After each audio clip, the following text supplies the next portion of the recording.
At our Thanksgiving get-together, my son-in-law made it crystal clear I wasn't really wanted there. "No food for me too, huh?" he snapped, tossing a plastic plate of leftovers right onto the floor. I was hoping for a little family warmth, but instead, I found myself embarrassed in front of strangers. Without saying a word, I just turned and walked out. But the next day, they didn't see it coming. My quiet revenge started to turn their world upside down. When I pulled up and noticed a bunch of unfamiliar cars scattered messily across my driveway, like their owners didn't plan on staying long, I hesitated.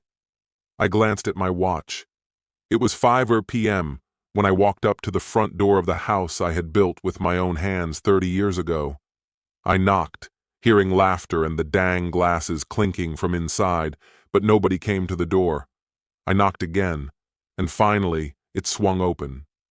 There was Leonard, towering over me at 6'2", broad-shouldered, wearing a sweater that probably had its own mortgage. He didn't exactly roll out the welcome mat. "You're late," he muttered. "No, I'm right on time," I answered, staying firm. He peered back over his shoulder at the scene inside, and then back at me, like he was calculating something. "We're kind of in the middle of things," he stated. "Henrietta invited me for 5, I reminded him. "It's 5, I repeated. He gave a reluctant shrug before stepping aside, not that he looked happy about it. Stepping into what was once my own home, I paused. The dining room was brimming with faces I didn't know, a group of 8 or 9, seated around the table I had lovingly refinished in the springtime. They were Leonard's age, holding onto their wine glasses like they were anchors, eyeing me like I was a lost old man who'd stumbled into a party uninvited. Henrietta emerged from the kitchen with a serving bowl. My daughter, still stunning at 35, took after her mother with those same sharp cheekbones and careful movements. Her eyes met mine briefly before they darted away. "Happy Thanksgiving, sweetheart," I called out to her. "Hi, Dad," she replied softly, her voice barely bridging the gap between us. Leonard brushed past me, shoulders knocking mine. It wasn't an accident. "We're just about to eat. You've arrived at an awkward time," he said flatly. "The invite said 5, I replied, my eyes roving the room for a free spot at the table. Every chair had a taker, every seat spoken for. "Where should I sit?" I asked, letting the question hang heavy in the air. Leonard tilted his head, making a show of the situation. "That's a good question," he tossed out, eliciting an anxious chuckle from someone nearby. A woman in a red sweater suggested cramming in an extra chair, but Leonard cut her off with, "No need." He seemed to savor the moment as he strolled to the kitchen. I heard him rummaging through the cabinets, plastic rustling against wood. Henrietta stayed rooted by the table. Our eyes locked for a moment before she looked away. Leonard returned carrying a flimsy plastic plate, the kind you'd hand to a kid at a picnic. He walked past the table, past his guests with their questioning glances, and placed it on the floor near the entrance, right on the hardwood I had laid myself. Then, with precision, he shoveled cold turkey and other leftovers onto the plate. He set it back on the floor with a smug grin. "This should do for you," he declared. Silence settled over the room, broken only by someone's uneasy breath. "What are you doing?" I asked, my voice calm but firm. "Giving you what you deserve," Leonard shot back, arms folded. "You always said you weren't fussy." One of his bearded friends let out a half-hearted laugh, quickly shutting up when Leonard glanced his way. "Something about families sticking together," he added roughly. I glanced at my daughter, who was staring down at her plate, gripping the bowl with such force her knuckles went white. Her tightly pressed lips told me she was aware of the whole thing, or at least had seen it coming, and kept her silence. That hurt more than anything Leonard had spewed. I stood there, looking at that plastic plate heaped with leftovers, placed deliberately on the floor like a challenge. So there I was, delegated to what's essentially dog food. The house had the same comforting vibe it always did, warm and inviting. The furnace kicked on, and the fridge hummed its usual tune in the kitchen. These were the sounds that had kept me company for 30 years. I'd built this table, provided for every meal shared here. This house, every brick, was part of me. Back in the day, I would have shrugged it off, maybe cracked a joke about eating out in the truck just to keep things light, anything to keep it peaceful. I'd have taken my plate to the truck, acting like my son-in-law hadn't been rude and my daughter wasn't dodging the truth. But this time was different. Watching Leonard with his little performance, I felt a new kind of firmness set in. I glanced at Henrietta again, but she didn't meet my gaze. So, no fuss, no shouting. I just walked to the door, chin up, shoulders back, no drama. As I hit the porch, I heard chairs moving behind me, someone clearing their throat. The door clicked shut, and laughter filled the air again. It was like I hadn't even left. Standing in the chilly November air, with the house keys still in my pocket, I felt disconnected from the home and life inside. I slid into my truck and sat for a bit. Through the dining room window, I could see them all, relaxed and laughing it up. Leonard held court at the table, probably telling some story that had them cracking up. Holding the steering wheel, with the house light bright against the night, I finally fired up the engine and drove off. But I left behind something I'd been lugging around forever, the weight of playing peacemaker. By dawn, I knew that burden would finally be lifted. The drive home was a blur, 1 minute leaving their place, the next I'm standing in my own kitchen, keys in hand. My little apartment, all paid for, still mine, but it felt emptier than ever. Still wearing my jacket and good shoes, I paused, staring. Not just staring into space, but at all those years of decisions that led me here, a plate left sitting on the floor. On the counter was a grocery bag with a Thanksgiving meal I'd picked up. Roasted chicken, mashed potatoes, cranberry sauce, untouched. I'd completely forgotten about it. Moving to the table, I opened my laptop. A strange clarity took over, sharper than ever. Pulled up my banking app and scrolled through 4 years of transactions. Rent-free living for them, in a place worth $1,500 a month for 4 years. That's $72,000 right there. Then, there was my stake in Leonard's big tech idea, supposed to change everything. Sank $80,000 into it, with a signed promissory note and all. The note was in my filing cabinet. Then there were those little loans, bailing them out of jam after jam, car troubles, medical bills they swore weren't covered. All totaled, it was like an extra $15,000. Altogether, a jaw-dropping $175,000 minimum. I rummaged through the filing cabinet, pulling out the promissory note neatly marked Leonard Business. Still crisp, signatures clear. Next came the folder with the property papers, the deed to the house they were living in, solely in my name. Bought it 2 decades ago as a rental, maintained it, thought it would help in retirement. Then Sarah passed suddenly, and I convinced myself Henrietta needed her dad close by. So when Leonard's venture went under and they needed a roof, I said sure, assuming it was temporary, but that stretched into 4 long years. Everything was spread out on the table. After losing Sarah, I had convinced myself I needed Henrietta nearby, even voiced it out loud in my empty kitchen, making it real. All this time, I thought helping them was about family, but really I was just trying to buy my daughter's love. My phone buzzed. It was 11 p.m., and Henrietta's name appeared on the screen. I let it ring until voicemail kicked in. When Dad's call came in, I put my phone on speaker and listened. His voice wavered, mixed with the sound of dishes in the background. "Can we talk tomorrow, please? Call me back," he said, his voice almost cracking. But the moment for a meaningful talk had already passed, back at dinner where it really counted. I set the phone down, face down on the table, and started typing Texas eviction law, no lease into my browser. As I clicked open the search results, I skimmed through them, jotting down notes on a yellow pad. There it was, plain as day in the Texas Property Code, Section 2402. If there's no lease, landlords have to give a 30-day notice to vacate for month-to-month tenants or tenants at will. And if they don't budge after that, you can file an eviction suit. Not a word about needing a lease, which we never got around to signing anyway. I thought about Leonard and Henrietta. In technical terms, they were tenants at will. I owned the place, paid the taxes, and had all the documentation to back it up.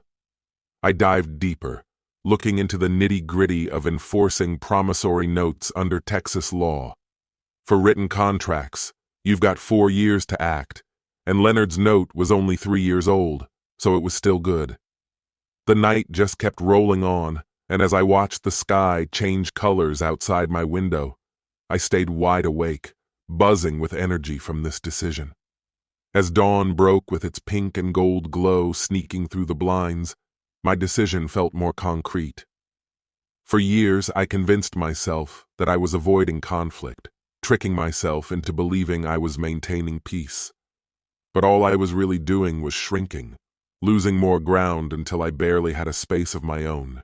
Leonard figured he had my number, thinking I was too old, too laid back, and too desperate for some version of a family to stand up for myself. But he was wrong. With that realization, I got up, feeling every creak and groan in my joints, and made my way to the bathroom. A shower, a shave, and pulling on my neatly pressed khakis and button-down shirt, the kind that gets things done, I caught my reflection in the mirror. The face looking back definitely seemed older than my 63 years, but those eyes, they had something different now, something strong and committed. I made myself a strong cup of joe, sipping it as I leaned against the kitchen counter and started a list on my legal pad. It had things like Marcus Wade, lawyer, property paperwork, promissory note, bank records, and eviction procedure under Texas law. Then I found Marcus Wade's contact. We've worked together for about 15 years on real estate law for my construction company. We weren't pals, just business associates, and that line was a crucial one. Even though it was just 6:15 in the morning, I dialed him up. He answered on the third ring, his voice still thick with sleep, asking, "What's up?" I laid it all out, saying I needed an urgent meeting that morning. After a pause where it seemed he picked up on the seriousness in my voice, he agreed, despite it being the day right after Thanksgiving. We set a meeting for 9 a.m. at his office. By 9 o'clock, I was across from Marcus Wade at his desk. He looked a little worn out but fully focused, with gray hair and reading glasses hanging from a chain. "Alton, looks like you haven't slept a wink. What's the story?" he inquired, observing me closely. I deposited a hefty stack of papers on his desk, property deeds, the signed promissory note, and bank statements I'd highlighted. I didn't sugarcoat anything. "I need to evict my daughter and son-in-law from my property." Marcus went still, absorbing the information. "Guide me through this," I emphasized. "No emotional stuff, just the legal steps. How quickly can we do it?" He sifted through the documents, asking detailed questions which I answered succinctly. Yes, the property was entirely in my name. Yes, they've lived there about 4 years. No, they never signed a lease. No rent was ever paid. Yes, all property taxes, insurance, and upkeep were my responsibility. Marcus zeroed in on the promissory note, tapping it as he asked, "Have they paid anything on this?" I answered firmly, "Not a cent." Marcus leaned back, outlining how we'd give a 30-day eviction notice first. If they stay put, we'd take it to justice court, which takes around 3 to 4 weeks. The loan would be a separate case for breach of contract. Then he asked, "Alton, are you really sure? She's your daughter after all." I met his eyes and shared a story about Thanksgiving at my place, where Leonard had tossed food scraps onto a plastic plate on the floor, and Henrietta just stood there, not saying a word. Marcus listened intently, then slid his glasses back on and said, "I'll start preparing the eviction notice today." We worked through the details together, with Marcus outlining his plan, sending a formal eviction notice via certified mail, along with a separate demand letter for the $80,000 loan repayment. I was keen on having everything documented, amounts, dates, the works. "This might get a bit messy," I mentioned. Marcus nodded. "Elton, it's already a mess. We're just putting it down on paper now." About an hour later, I signed the documents, letting Marcus proceed. He was set to mail out the certified letters come Monday. Since it was a Friday, the courts wouldn't be open over the weekend. As I got up to leave his office, Marcus asked, "What changed, given how long I'd been supporting them?" I replied, "I finally get how they see me, as someone to take advantage of, someone who'd deal with anything just to avoid loneliness." Now they'd find out that patience isn't the same as weakness. Stepping into the sunny Friday morning, I noticed that I had 5 missed calls from Henrietta and 3 voicemails I hadn't even listened to. I took my time writing a text. "Expect legal papers by Monday. Don't reach out until you've seen them." I paused on the sidewalk, my thumb hovering over the send button. Pressing send meant no going back. The relationship I'd been holding on to would be officially done. But maybe it had been over for a while, and I just didn't want to see it. I hit send. The weekend passed quietly. I buried myself in work, ignored calls, just waiting for Monday. Come Monday morning, I was at my construction office, buried under project bids needing my attention. My coffee sat untouched as I stared at spreadsheets. My phone lay face down on my desk, the same one I'd used to send the text to Henrietta days before. Now it was her turn to be silent. I couldn't help checking the certified mail tracking app every 10 minutes. By 9:47 a.m., the letters were delivered and signed for, Leonard's unmistakable scrawl confirming receipt. Marcus texted to confirm the delivery and signature at 9:47 a.m. I imagined Leonard's reaction as he read through the legal documents with eviction notice blaring at the top, giving him the legal minimum of 30 days. About 15 minutes later, Leonard's name popped up on my phone. I let it ring before finally answering and putting the call on speaker as I continued working. "Is this a joke?" He laughed, though his voice was tight. "This eviction thing?" I calmly told him it was legal and definitely not a joke. "Alton, really? Evicting your daughter over dinner?" Leonard mocked. I said it was just about reclaiming my property. His tone turned sharp. "You can't do this. We have rights," he protested. I replied coolly, "No, you have 30 days. The notice outlines everything." He hung up abruptly, and I went back to my work. He assumed I'd back down. He was wrong. A couple of hours later, Henrietta called. A part of me hesitated, but I picked up. Her voice was cracking with tears. "Dad, please don't do this." "You stood by while he insulted me," I said. Henrietta tried to explain, saying she didn't know how to step in because of Leonard's temper. I told her, "If Leonard's temper is that bad, you've got more to worry about than just where to live next month." She said I was punishing her for Leonard's behavior, but I explained it was about ending an arrangement that no longer worked. "You're both adults. It's time to find your own place," I reminded her. "We can't," she shot back. "Leonard's business still hasn't picked up." I replied that Leonard should have thought about that before he embarrassed me.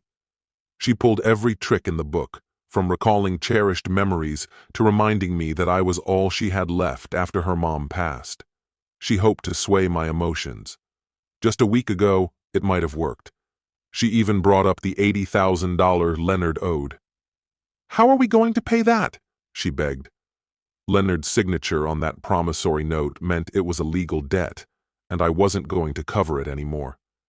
"Remember, I'm your daughter," she said. I acknowledged that, but I reminded her, "You picked your husband over your dad. Now you have to deal with that choice."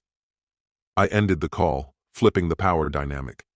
Sitting alone in my quiet office, surrounded by the product of 30 years of hard work, I felt something shatter inside, not my resolve, but perhaps the hope that she'd make a different choice.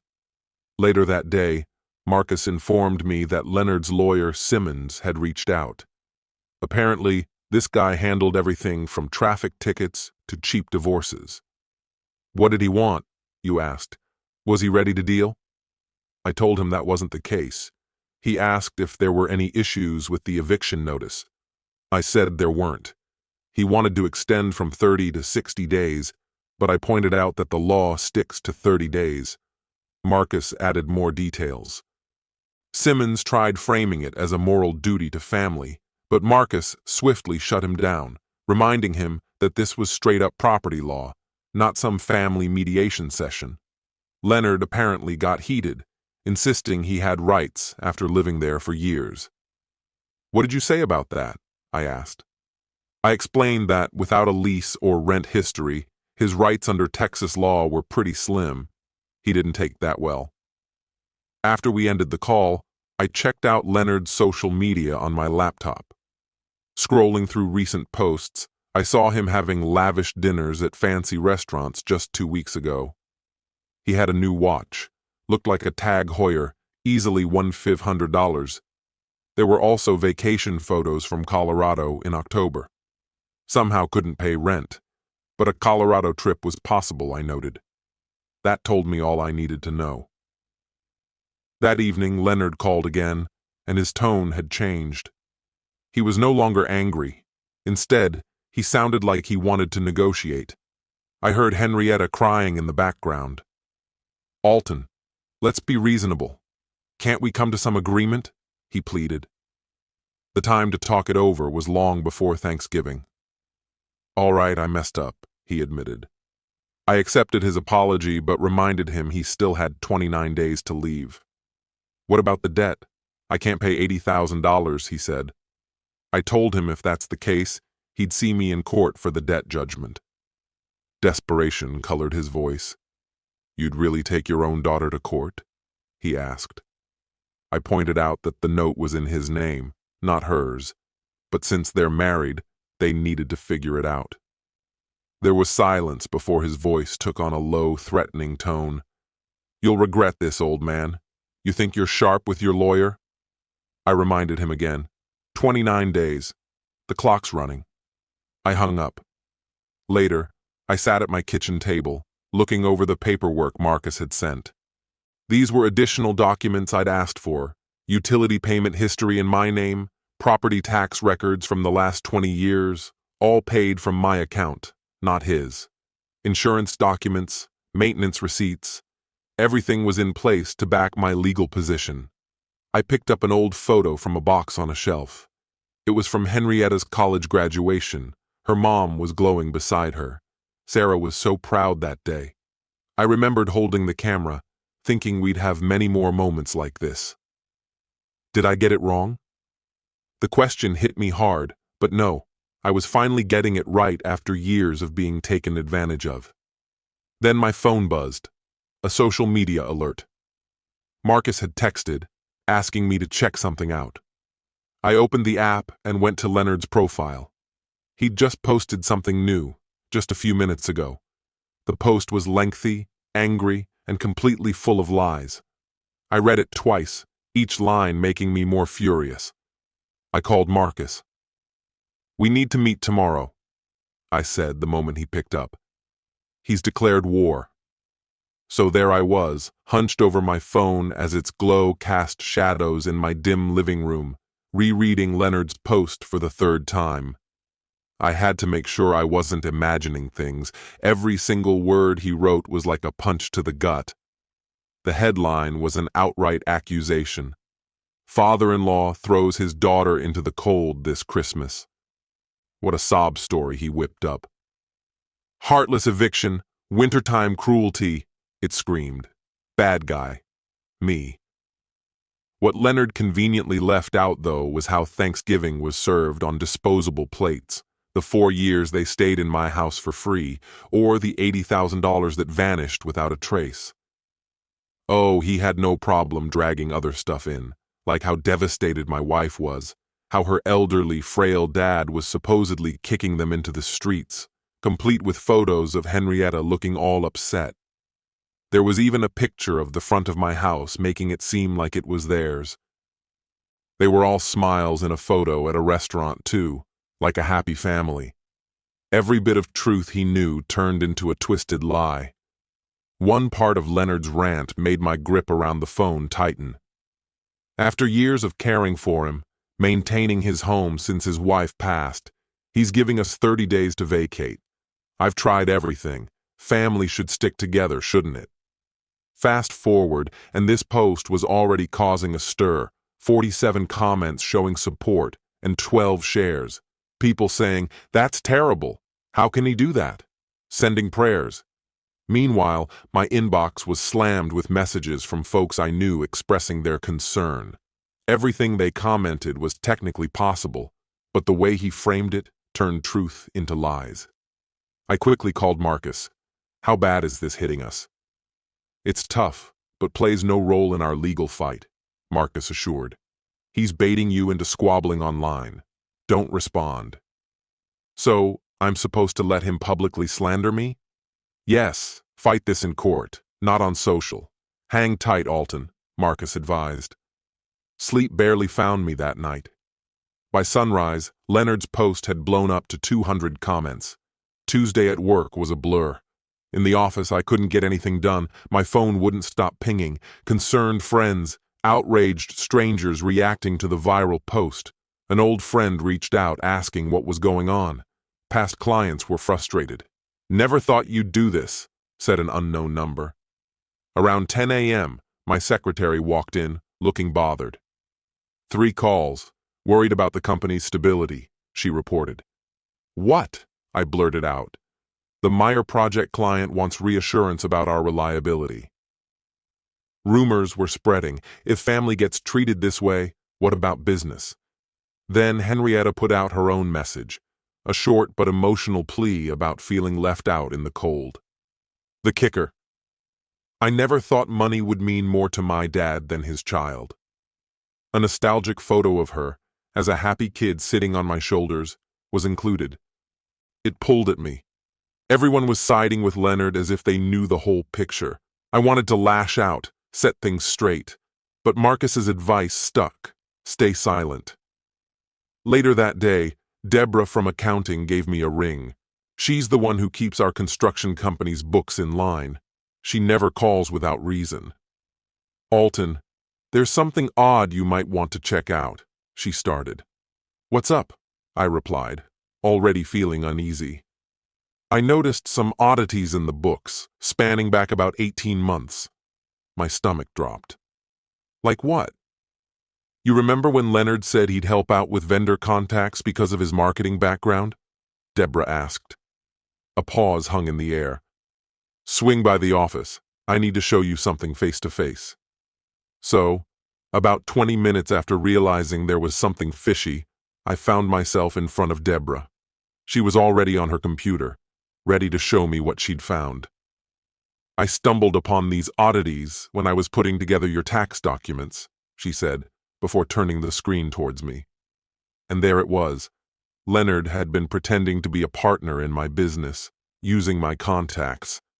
He'd been sending out emails and signing documents with my company's logo, pocketing money for projects that were a complete no-show. As Deborah clicked through the evidence, it was all laid bare. $12,000 from a client for a home addition, $8,500 from another for a commercial makeover, and $15,000 from someone else for a multi-unit renovation. Altogether, Leonard had taken off with $35,500 of my money. "Why didn't these clients just reach out to me?" I asked, puzzled. Deborah explained. "They did try. Leonard had told them you'd gone semi-retired and that he was handling new gigs. Remember when you let him use your email for that supplier hiccup about 18 months ago? Yeah, he used that access to pull this off." I remembered it all too clearly. Deborah shared that Leonard had cleverly positioned himself, signing as Leonard Evans, saying he was part of the family business. My stomach dropped. "Is there more?"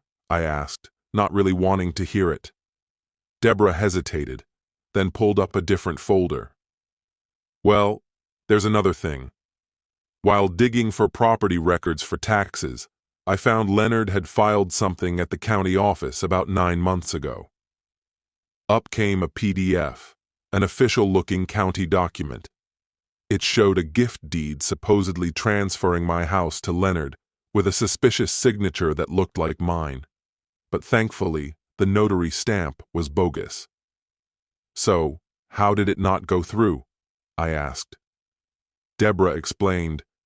The clerk saw the mismatch in the notary license number and flagged it as off. They sent a letter to the address, which was Leonard's, and he snagged it before anyone else saw it. My heart dropped. I never even got that letter myself, so nothing could proceed legally. I looked over the forged document, seeing how Leonard tried to snake my house with a false signature.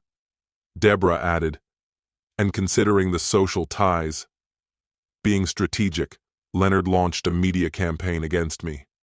Deborah leveled her gaze at me, saying, Alton, Leonard's gunning for you, trying to wreck your reputation before his own mess is uncovered. Before I knew it, I was with Marcus again, clutching the pile of evidence Deborah dumped on me. Marcus went through each bit, emails, money trails, property transfer flops, like he was piecing together a puzzle.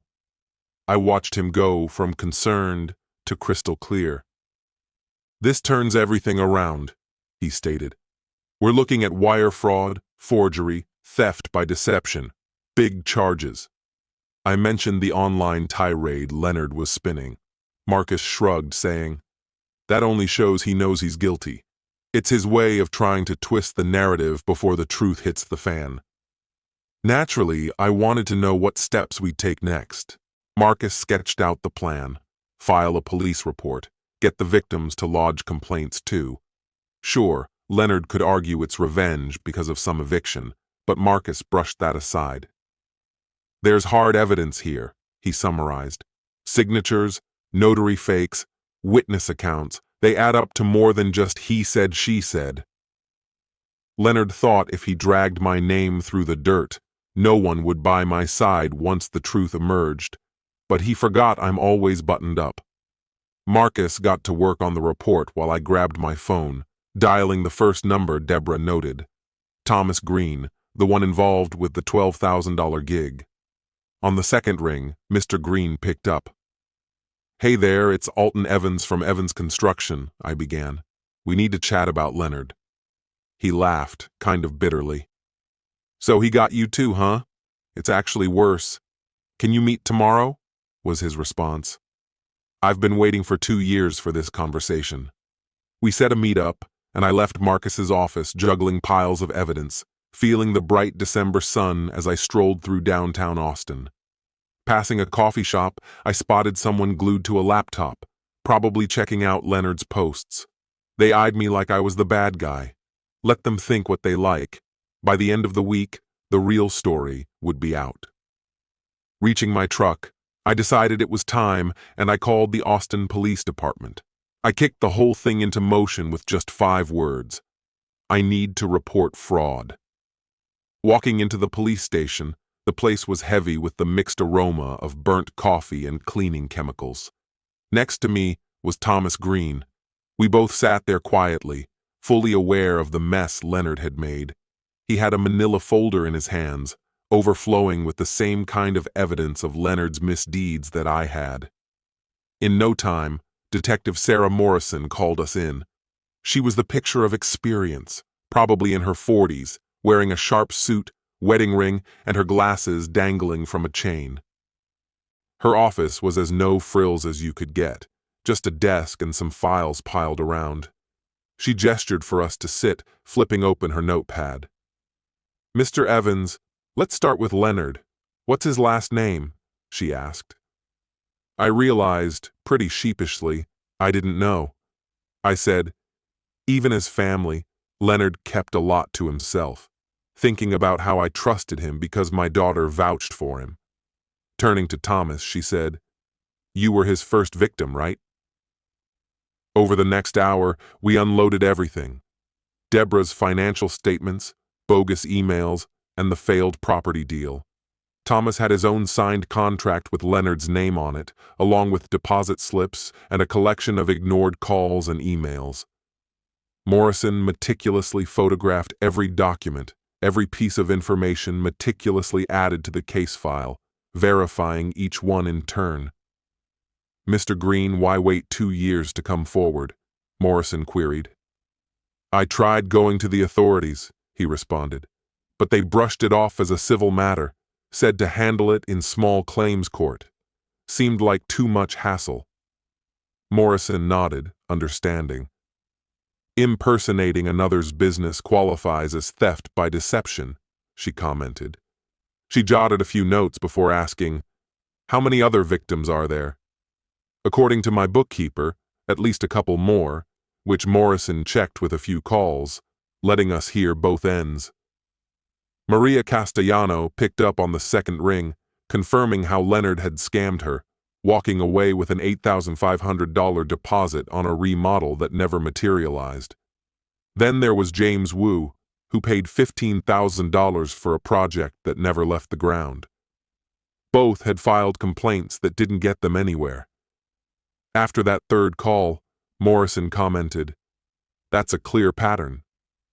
Leonard had a knack for tricking older folks, using my good reputation, which I'd spent 30 years building, like a shield.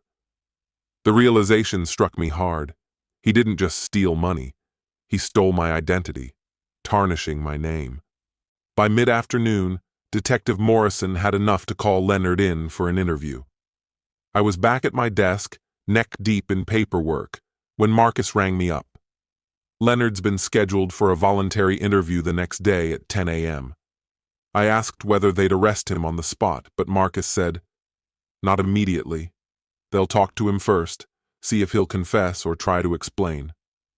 But knowing Leonard, he'd probably just weave another tale, not realizing that the evidence was already mounting against him, and his lies would only make things worse.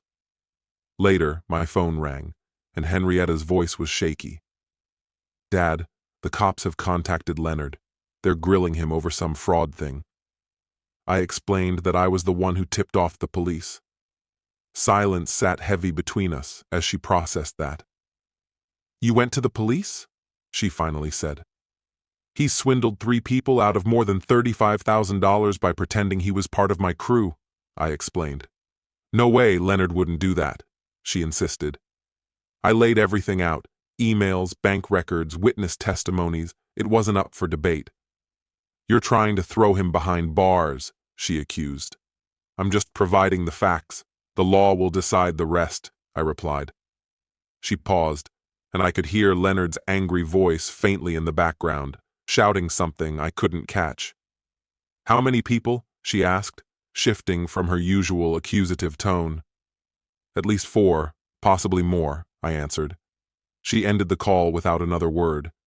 After enduring a grueling 3-hour interrogation with Leonard, my phone buzzed again. It was Marcus. I had been at my desk, feeling my heart race each time it vibrated. Leonard turned up with Simmons and started by flat-out denying everything. "Those documents? They're absolute nonsense," he asserted. But Morrison didn't back down and presented a pile of emails and tech details, all pointing right at Leonard. Leonard then switched his story, saying it was just some marketing confusion, not knowing who actually had authority.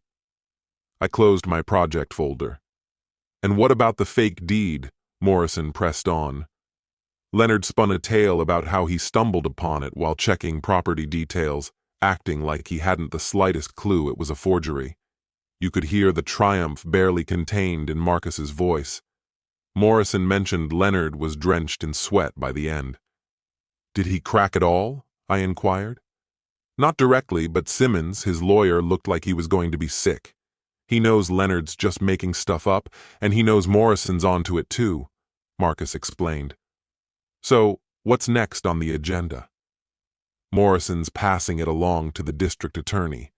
It'll take some time before they decide on charges, but this is serious business. Wire fraud, forgery, real crimes." A bit later, Deborah got in touch with some fresh intel. Apparently, A contractor by the name of Steve Polson got swindled by Leonard, who lied about being my nephew to rent some equipment. About $6,000 in tools vanished without a trace. How many more of these are there? I asked. I'm working on it, sifting through his connections, she said. Make sure no victim gets overlooked, I stressed. Alton, how did this slip by you? She asked, leaving me to mull over that question for days. I trusted him because he was family, and that's the weakness he took advantage of, I confessed. That night, the doorbell rung. It was Henrietta, alone for once, eyes puffy from crying. It had been ages since I saw her without Leonard glued by her side. She didn't even step inside, just stayed by the door. Is it all real? Every bit of it? She asked. Yes, I confirmed. But Leonard's saying you're making all that up just to kick us out, she countered. I got the folder Morrison put together, crammed with records, from police documents to testimonies. I held it out for her. See for yourself, I said. She hesitated as she looked at it. I can't. If I look, I'll have to know, she confided. Deep down, you already do. That's why you came, I said.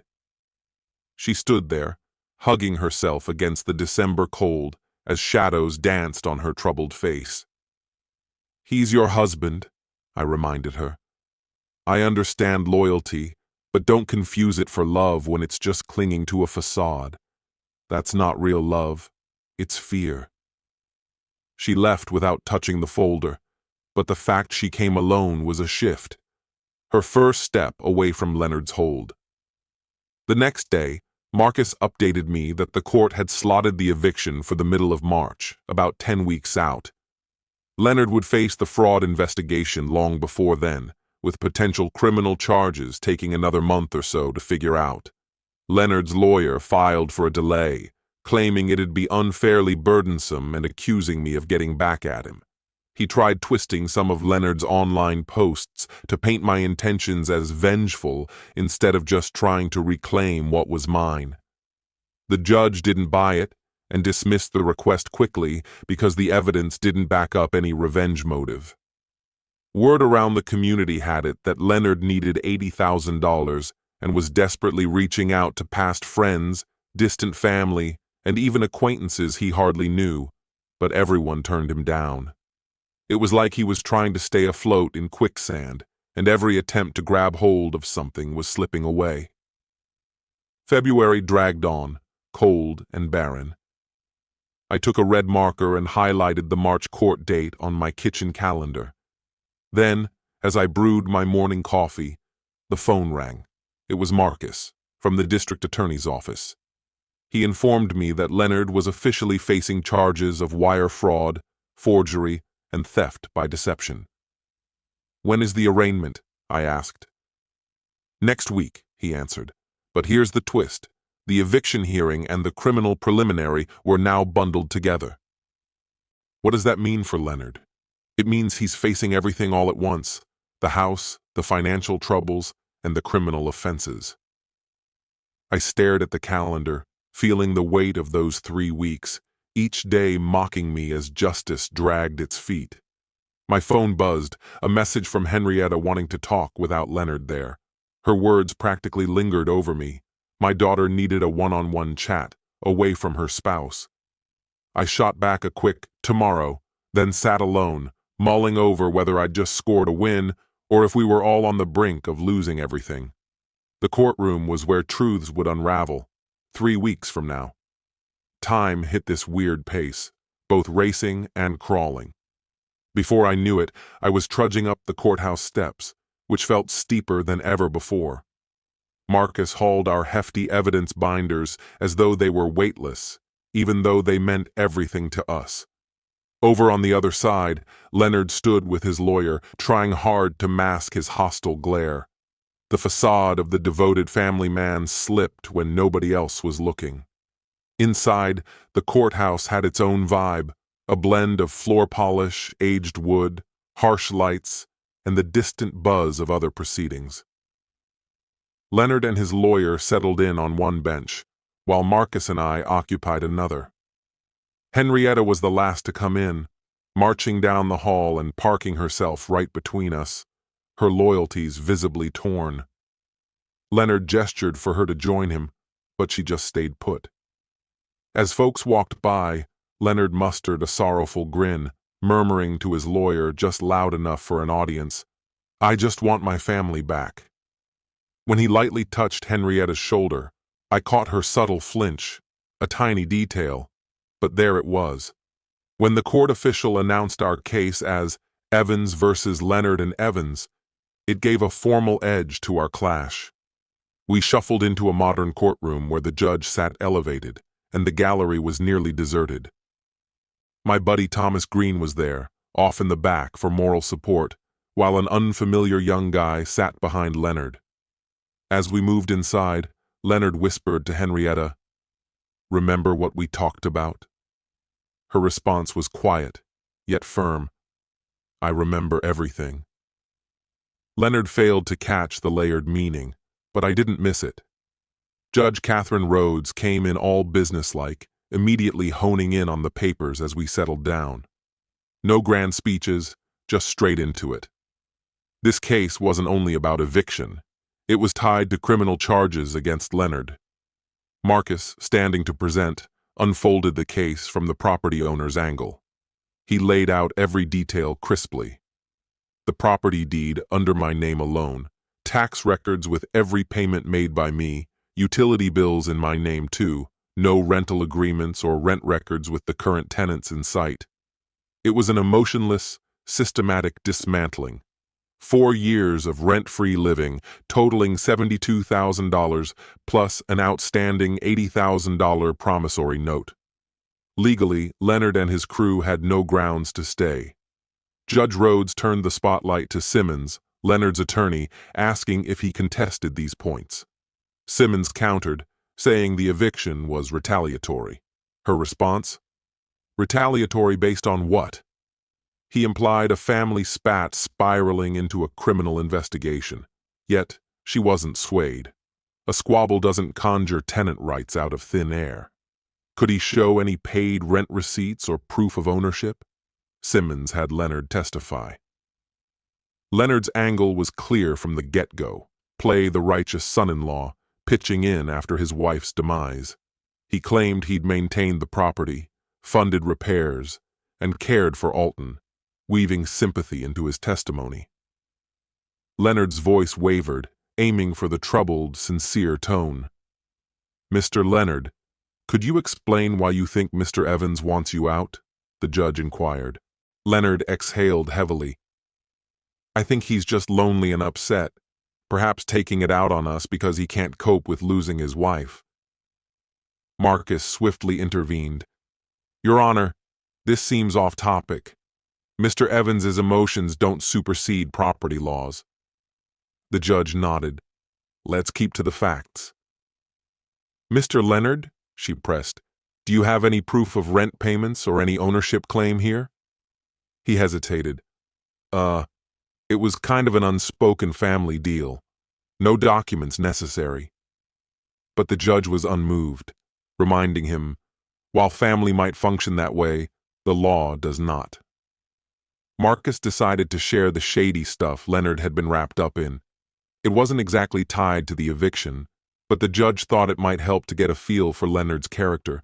The whole saga about fake property deeds, sketchy emails, and a string of unhappy folks he'd crossed just laid it all bare.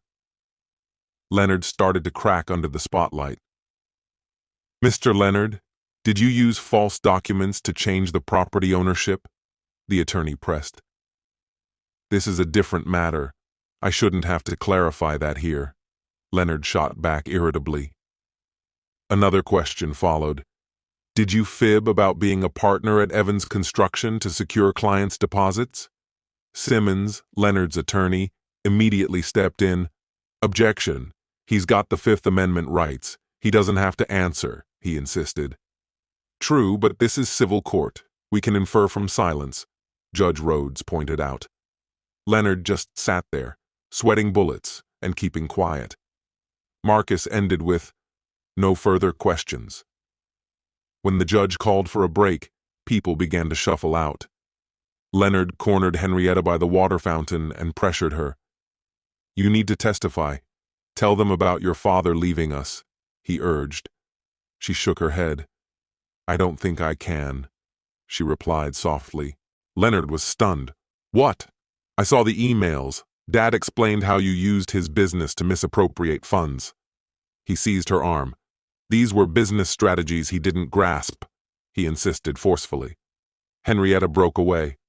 "But you forged his signature for our home, didn't you?" "I did it for us, to keep us secure," Leonard shouted defensively, his voice rising and catching attention. "You're as pathetic as he was. Staying with you was my mistake," he yelled. Henrietta was taken aback, but there was a newfound resolve in her face. Leonard realized he had crossed a line. He tried to retract his words. "Sweetie, I'm sorry. That was out of frustration," he pleaded. "No, you meant it," she said quietly, stepping away to sit down, covering her face with her hands. It was the first time Leonard's facade cracked. When they reconvened, Leonard's usual support guy was gone. He sat alone while Henrietta chose a spot at the back, away from him. Judge Rodas was ready to rule. Things are straightforward. Mr. Evans owns the property outright. There are no official leases or rent records for the tenants, so they've got no legal right to stay put. The shady evidence and looming criminal charges point to dishonesty. The eviction is approved. They've got 2 weeks to vacate. The issue of the promissory note can play out in civil court if Mr. Evans wishes. Leonard pleaded, "But Your Honor, where will we live?" 14 days is sufficient to secure alternative arrangements, she declared, bringing the gavel down with a thud. Leonard stood there, bewildered. Simmons began gathering his paperwork, not meeting Leonard's gaze. Marcus came over to shake my hand politely. Outside, the March sun shone brightly as Henrietta sat on a bench.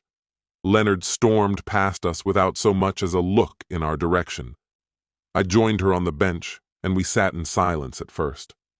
"Looks like you won," she finally said. "It was a fair court decision," I answered. "Doesn't feel the same, though." "About what he said in there." She trailed off. "I know. You were right all along," I admitted. "I didn't want to be right.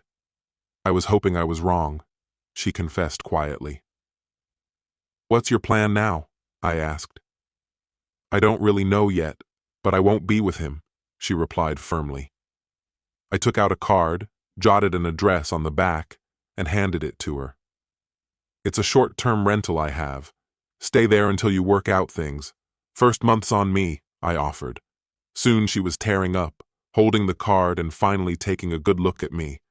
For a brief moment, I saw her as just my daughter Henrietta, not the woman shaped by Leonard. She whispered, "Thank you." I nodded, headed back to the truck where Marcus was waiting beside his car, phone in hand.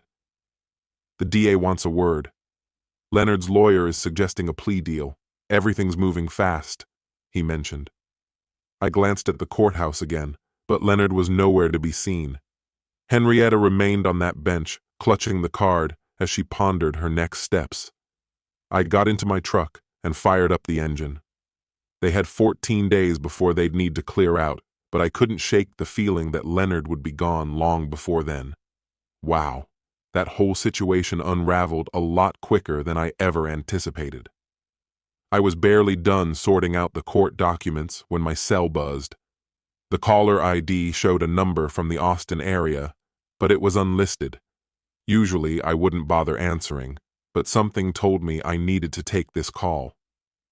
"Hello, Mr. Evans. You don't know me, but I knew Leonard, or at least I thought I did," a voice on the other end said, laced with a bit of frustration even though they tried to sound all professional. "The name's Thomas Green. I was at the court today." "You were watching the whole thing?" I asked, caught off guard. "Yeah. When your lawyer started talking about those fraud charges, a lot of things clicked for me," I need to tell you about L&T Digital Solutions. My grip on the phone tightened instinctively. This was Leonard's company, where I'd sunk $80,000, believe it or not. That's what he made you think. Turns out, you weren't the only one. I handed over $35,000 for what was supposed to be for equipment and software, but never saw a dime back, Thomas continued, and suddenly everything started making surprising sense. When did you get mixed up in this? I asked, needing details. 2 years ago, he came by with this supposedly cutting-edge app idea, backed by tons of fake market research and stats. He claimed your investment was already secured and even mentioned his father-in-law's support, Thomas recounted. The company barely made it 6 months, accomplished nothing, and just disappeared. So why didn't you raise a fuss? Yeah, 35 grand was a tough hit, but not enough to break me financially. I chalked it up to a bad investment, no return.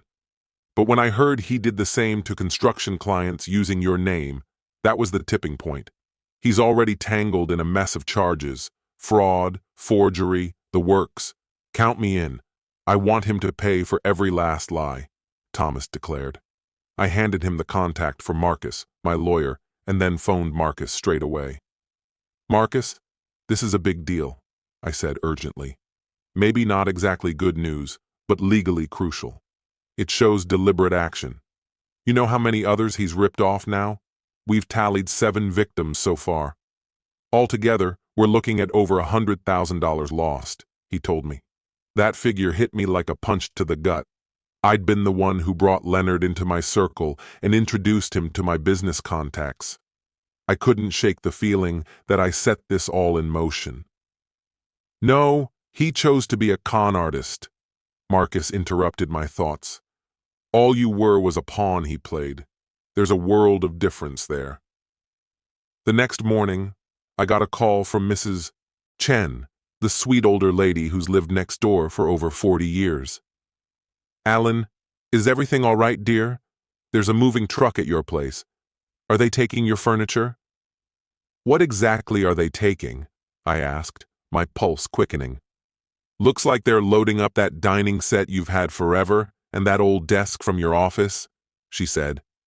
It was like a bolt of cold realization struck. I'm on my way. Call the cops. Tell them there's a robbery happening. I barely obeyed traffic laws as I floored it home. When I got there, a U-Haul was parked with its back open, and who else but Leonard was there, bossing around a couple of movers as if he owned the joint. They were hauling off family heirlooms, my precious dining room set, my lovingly redone desk, my garage tools, my yard equipment. He was liquidating my things to grab whatever cash he could. I parked my truck right in the driveway, blocking any exit.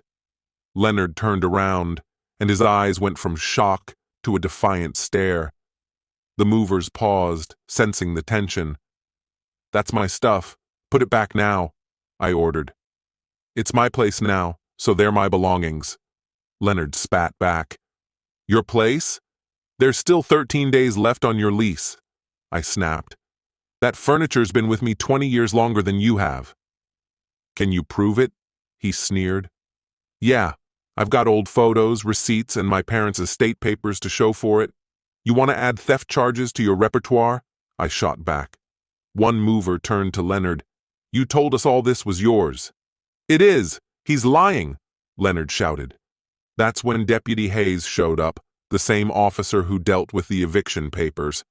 As he took statements, I pulled up dated family photos on my phone showing the same furniture at Christmas ages before Leonard was around. Mrs. Chen backed me up, mentioning she'd seen the furniture moved in ages ago. The movers admitted Leonard hired them, leading Deputy Hayes to tell them to start unloading everything back into the house. Leonard started yelling in protest as his voice rose higher. Mess around anymore, and I'll slap you with obstruction, warned Hayes. Leonard's shoulders sagged, his grand scheme falling apart right before his eyes. Mr. Leonard, continued Hayes, I'm capturing all of this on record. The DA will be clued in. You were caught trying to swipe and peddle stuff that ain't yours. Leonard shot me a glare that could burn a hole through steel. You wrecked my life for what? Because you couldn't care less about your prized house? You brought this on yourself. I'm just not letting you mess up mine anymore, I replied. Closing his notepad, Hayes said, Mr. Leonard, it'd be wise for you to leave without making a fuss. You're not exactly making friends with the law here. The movers, left unpaid and irritated, walked away. Leonard couldn't cough up the cash. The furniture was returned to its rightful place inside. Hayes wrapped up his paperwork and drove off, leaving Leonard stranded on the porch. I was leaning on my truck when he threw me a look brimming with hatred. I felt nothing in return. No anger, no triumph, just relief. After months of simmering anger, I only wanted him gone from my life. The next 6 days passed unbelievably calm, prompting me to take charge, hired a locksmith to change the locks, and lined up a sheriff's escort for the eviction. While handling the legal matters, Marcus pointed out that Leonard's lawyer was busy negotiating a plea deal. Leonard faced at least 3 to 5 years on probation, needing to repay all those he wronged. Meanwhile, Henrietta texted that she was staying with her friend Sarah, needing time alone. She didn't mention Leonard, and I respected her space. She needed to find her own way. 2 weeks later, I got to the house early one morning. Deputy Hayes, the same one from before, was already there. The place looked deserted, curtains drawn, driveway empty. Leonard had slipped away during the night, disappearing without a trace. Hayes and I took a look inside, documenting the damage. The house was wrecked, holes punched in walls and floors stained with oil-like blotches. The kitchen cupboards were hanging off, one last spiteful act. Leonard was gone, but his mess lingered. In the master bedroom, something caught my eye. A single sheet of paper with a note. You picked him. You'll regret it. I'll be back when you realize your mistake. Aimed straight at Henrietta, it was a mix of a threat and a twisted promise. I snapped a picture and sent it to Marcus.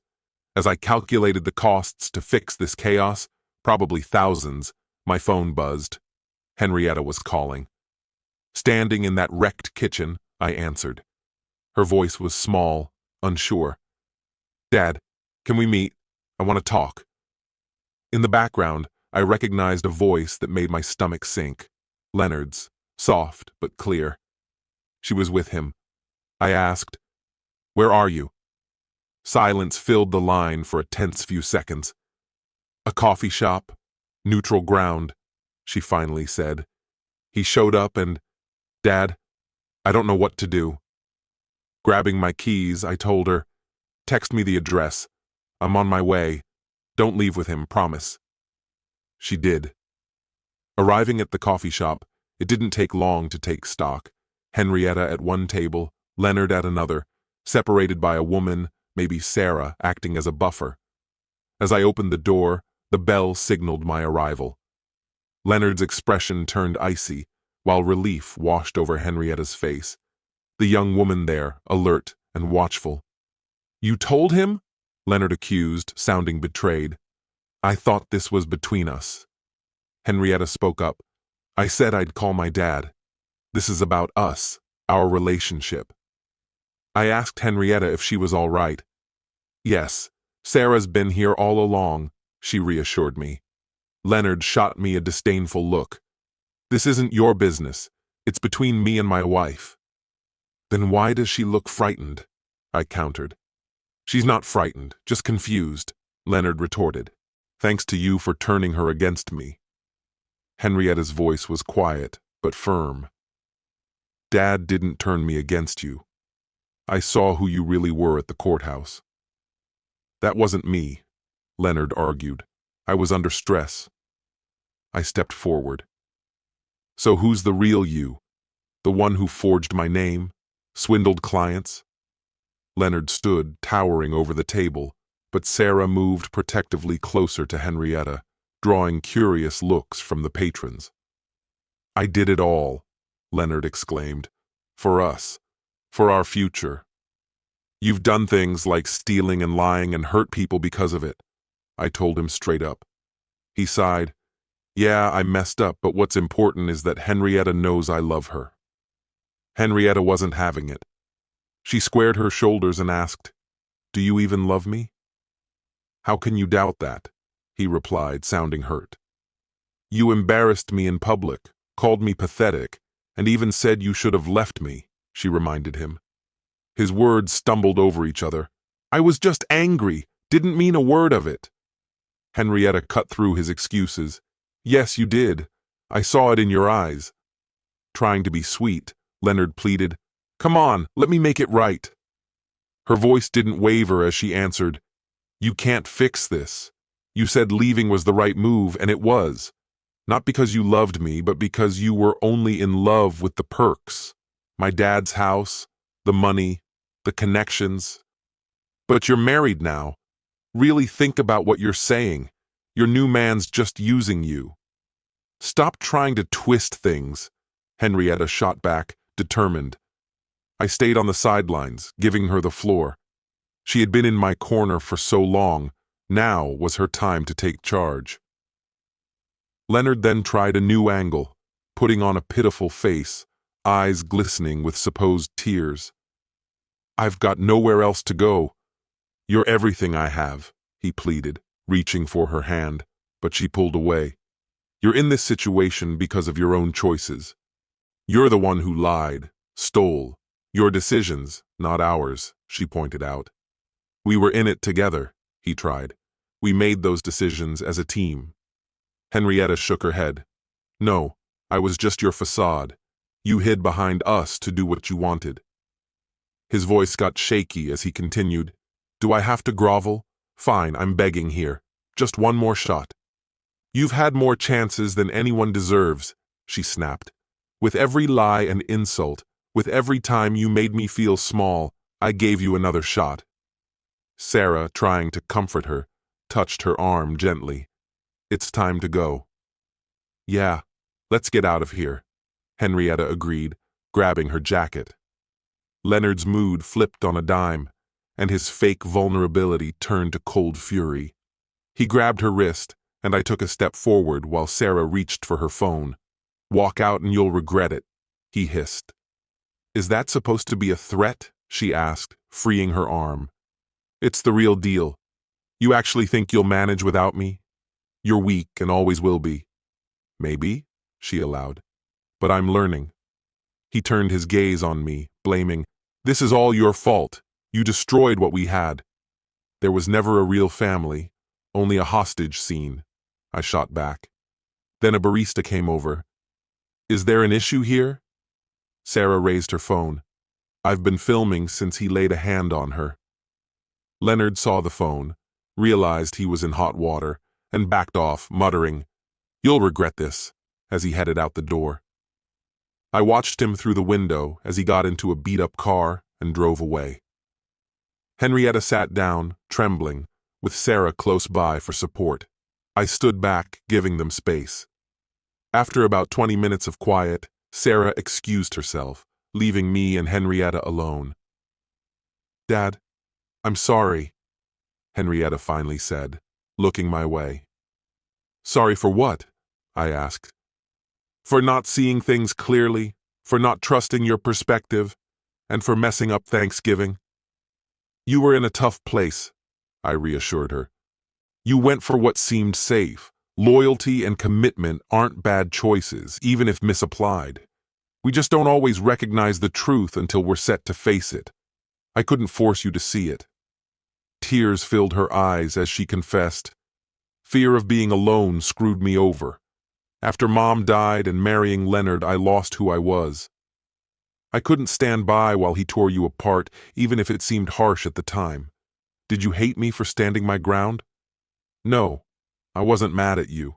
Frustrated, sure, but my anger was directed at the situation and him twisting things. I can't believe how foolish I was. You weren't fooling anyone, just hoping for the best. It's not the same." "So, what now?" she asked, seeking guidance. "I'd say focus on what you need next," I replied.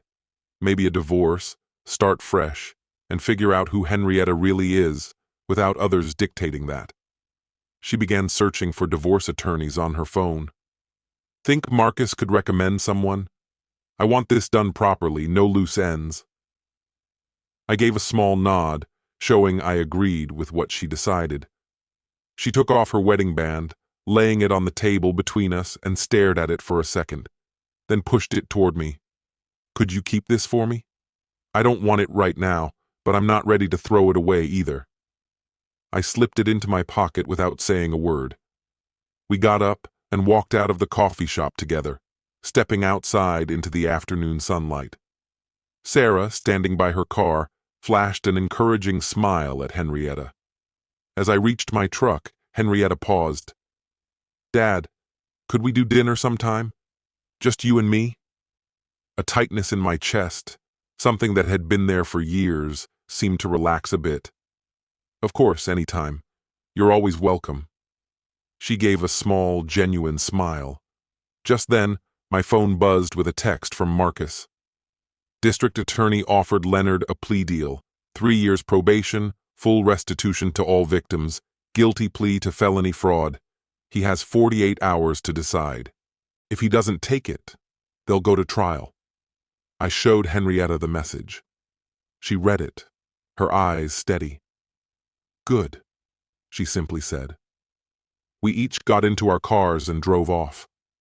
I watched her car in my rearview mirror until she made a turn toward Sarah's apartment. The girl who had watched her husband belittle me over Thanksgiving? She wasn't there anymore. In her place was the woman who confronted him in that coffee shop, my daughter. After waiting forever, Leonard's day in court finally came. It had been a long wait since he turned down the plea deal, filled with depositions, witness statements, and just waiting. Marcus called me on a Tuesday morning, and from how he sounded, I knew what happened before my coffee was ready. Life kept rolling on, even with the chaos. The jury didn't take long, guilty on all 3 counts. I set my coffee mug down and asked how Leonard took it. Marcus said he just stood still, while his lawyer looked relieved that they were done. I wondered what was next. Marcus explained they'd do a presentence investigation. Judge Rodas would look over victim impact statements, restitution, and Leonard's criminal past. Sentencing was in 2 weeks, and Marcus figured Leonard would probably get 3 to 5 years of probation, plus paying back about $115,000 to all victims. A permanent felony tag on his record was certain. I didn't feel like celebrating, just a sense of closure. I wanted him held accountable, but not destroyed. Yet Leonard had made his choices. Marcus teamed up with other victims like Thomas Green, Maria Castellano, and James Wu to set up how the restitution would work. The district attorney's office made sure Leonard would repay in installments during his probation. If he ever missed a payment, it could mean probation violations and maybe jail time. That afternoon, Thomas called me. He'd heard about the guilty verdict. Marcus confirmed the restitution plan was part of it. But Thomas wasn't after the money anymore. He just wanted to make sure Leonard couldn't do it again. With a felony on his record, every job application and background check would be a challenge for Leonard. Thomas was glad Leonard was facing what he deserved. Later on, my daughter Henrietta reached out. Her voice was gentle. She'd heard about the verdict. I wasn't sure about her feelings, and maybe she didn't know herself either. It was a mix of relief and guilt for her. She felt she should have seen it, stopped it. I told her that everyone missed the signs. It's easy to ignore things in a marriage. People are experts at hiding their true selves. She'd moved into a small place, found work as a bookkeeper. The divorce was filed, and Leonard wasn't contesting it. Henrietta was going to therapy twice a week, figuring herself out after all these years. I asked how she was managing financially. It was tough, but it was hers, and she didn't have to count on anyone else. I told her how proud I was. "Could we have dinner sometime?" she asked, once everything settled down. I said yes, whenever she felt ready.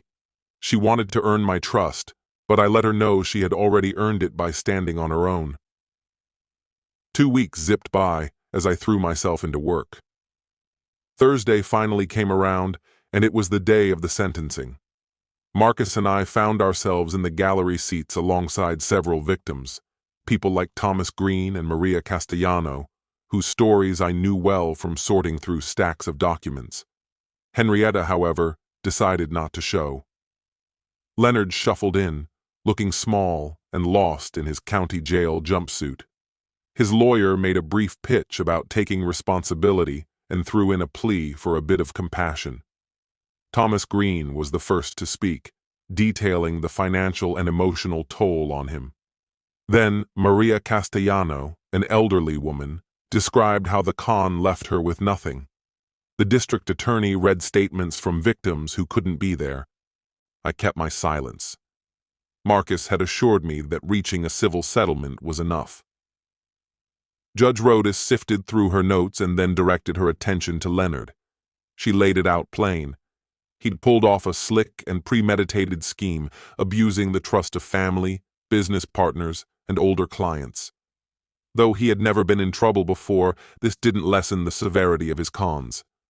Leonard was sentenced to 5 years of supervised probation with strict conditions, paying back $115,000 through monthly installments, completing 500 hours of community service, and needing approval for any business dealings over $1,000. Messing up could land him in jail for up to 3 years. Leonard mumbled acknowledgement of all this. As he was led away, our eyes briefly met. I didn't see a need for words, just an empty look from him. I didn't feel hate or pity, just a sense of closure. The man who had humiliated me on Thanksgiving was no more. Only justice was left to stand.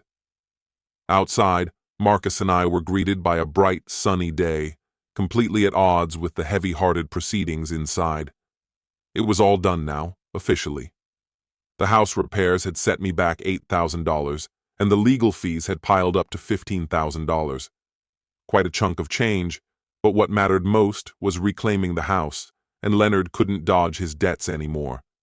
Now he had the added label of felon. So it cost $23,000 to find out my son-in-law was a crook, but those 23 grand ensured he couldn't get a grip on everything. Sometimes it's all about how you look at things. Leonard was to start his restitution payments next month. He had to hold down a job and see his probation officer every month. The divorce was wrapping up in 60 days. Marcus handed me a folder with the finalized paperwork. "Keep this close," he said. "In case he slips on probation, you'll want to have the payment history." I took the folder, ready to stash it away and do my best to leave it behind. Making my way home through Austin's traffic, the heat made the road seem like a mirage. The radio just felt like more noise, so I turned it off, relishing the quiet. 7 months back, I was exiting my house with a plastic plate and crumbs for company. Now Leonard was a declared felon by a judge. Between then and now were months filled with anger, endless legal battles, and a shattered family. The big question was it all worth it? That thought wouldn't leave me alone. At a stoplight, my phone buzzed. It was Henrietta. "I know today was sentencing. Are you okay?" I just stared at it before replying, "Yes, are you?" Her response was swift, trying, "Can we catch up this weekend?" I suggested, "Sunday dinner at my place. I'll do the cooking." She replied with a heart emoji, a small but significant step toward patching things up between us. Eventually, I rolled into my driveway and took a look at my house. The repairs were complete, the lawn looked good, and it was all mine once more. I grabbed my keys, unlocked the door, and stepped inside. It was quiet, empty, but it was home. I set down the keys, loosened my tie, and wandered into the kitchen. The coffee maker was ready for the morning. Peering out the window, I watched my neighbor Brian working in his garden. Life keeps moving. I pulled out my phone, started a new document, and typed a title. "When Family Becomes a Threat: How I Protected My Life." Maybe sharing my story could help someone recognize the warning signs. As I wrote, the words came easier than I thought they would. probably because I'd been through every single moment. As the summer sun began to set, I breathed in the feeling of being home. Even though August heat still lingered, the morning air at 6:30 a.m. was refreshingly mild. There I was on my front porch, the same spot where Thanksgiving had left me feeling shut out, and I just knew something had shifted within those 9 months. That was all it took to reclaim my life. Leonard was on probation, working his way through restitution payments, and Marcus kept me in the loop every few months. Henrietta was finding her feet, living independently and slowly healing. With the house renovations complete, my business humming along, and Deborah expertly handling the finances, things were on an even keel. Despite shelling out $23,000 on legal stuff and fixes, the $80,000 promissory note was being whittled down month by month. It really was all about seeing things differently. Brian, my next-door neighbor, noticed me sipping my morning coffee from his garden. "Good morning, Alton," he shouted. "You're looking pretty at ease." I chuckled. "Yeah, it's weird feeling relaxed. Remember last fall? Looked like you were carrying the weight of the world," he said. I nodded. "Yeah, I finally put it down. Figured out I didn't have to bear other people's burdens." He inquired about my daughter. "How's she doing?" I responded, "Better. We had dinner last week. She's carving her own path." He acknowledged, "Takes guts to draw lines with your family like you did." I shrugged. Didn't feel courageous back then. Just felt like surviving. Then my phone buzzed, and it was Henrietta sending a picture. She was at her desk, holding an Employee of the Month certificate. Her message was simple. Small victories. Dinner this Sunday? I took a moment to savor the image. Henrietta was genuinely smiling, no traces of stress. I replied, "So proud of you. Sunday sounds great. My place or out?" She came back with, "Your place. I'll whip up dessert. The real kind, not store-bought." I was already looking forward to it. Over the last 3 months, we'd dined together 6 times, each meeting a careful step toward rebuilding. We were cautious, but the bond was slowly mending. Leonard didn't come up in conversation, and it felt like that chapter was closed. Occasionally, I'd catch a glimpse of the daughter I'd known before, with her sharp humor and genuine laughter. Other times, I saw the woman she was shaping into, resilient and new. About an hour later, Marcus called with an update. "Leonard's made 3 restitution payments on time," he noted. "That's progress," I replied. Marcus added, "The divorce was finalized last week. Henrietta got the necessary things sorted out." The paperwork hustle was over. When Henrietta rang me up to share, there was relief more than anything else in her voice. Everything on the civil front had been settled, and as long as Leonard stayed in line, we could avoid any more court days.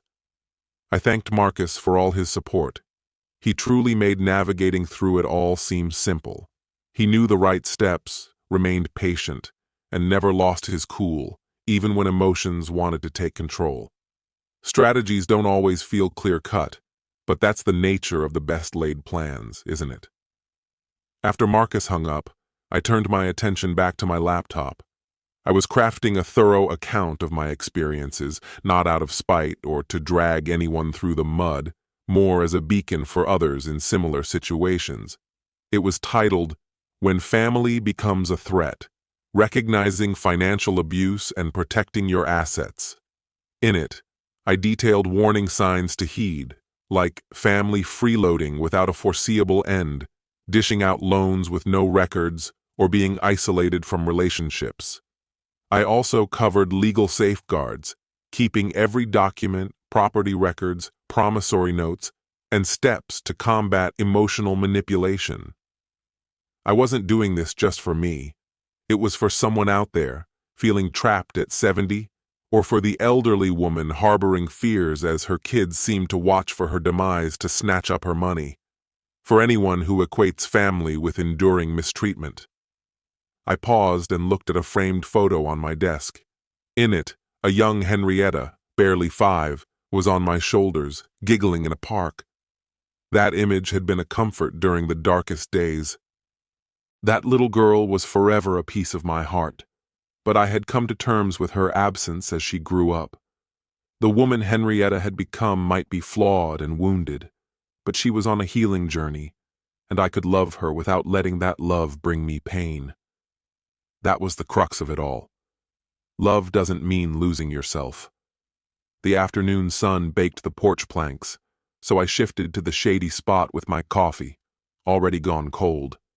I glanced over my writing, hit save, and thought about maybe sharing it online with senior support groups or lawyers who deal with similar stuff. People kept asking if a house was worth losing my relationship with my daughter. They just didn't get it. I wasn't the one who messed things up. I just quit being part of my own mess. The old dynamic where I gave, she took, and Leonard played games with us, that had to end. What we were building now was real, raw, painful, uncertain, but genuinely real. I whipped up a simple dinner and ate at the dining room table, the very one Leonard had tried snatching away, at my own pace, calm and content. Afterwards, I went to the closet and pulled out a plastic bag I'd stashed away. Inside was a plastic Thanksgiving plate, saved as a reminder. I didn't need it anymore, so I tossed it in the outside trash without any fuss. It clinked against the bottom like any other trash. That's all it ever really was. Back on the porch, the sun dipped beyond the horizon. The neighborhood melted into the evening, a typical summer night filled with kids playing and dogs barking. A new text popped up from Henrietta, a pic of ingredients for Sunday's dessert. I chuckled and shot back a thumbs up. After 9 months of chasing justice, I didn't find revenge or even a win. It was freedom. Freedom from manipulation, from fake ties, and everyone else's baggage. Brian waved from behind the fence. "Poker on Thursday. You joining?" I nodded. "Yeah, I'm in," I replied, feeling life moving forward, normal and simple. Mine. I stayed on the porch, watching the street lights flicker on as the neighborhood buzzed on. Somewhere in Austin, Leonard was living his own life, separate from mine. Meanwhile, Henrietta was likely perfecting her dessert, practicing, getting better at the little things. Come Sunday, we'd gather around my table and talk openly, leaving the past where it belonged. The document sat waiting on my laptop for me to finish it. The house stood firm around me, back in my possession. And there I was too, on my porch, sipping cold coffee and watching life pass by. Free. Completely free. Tomorrow I'd finish the document. Tomorrow I'd ring up Marcus about some real estate planning, proper planning with protections this time. Tomorrow I'd check up on the restitution payment to make sure everything's sorted. But tonight, I just wanted to stand here and breathe. That was victory enough for me.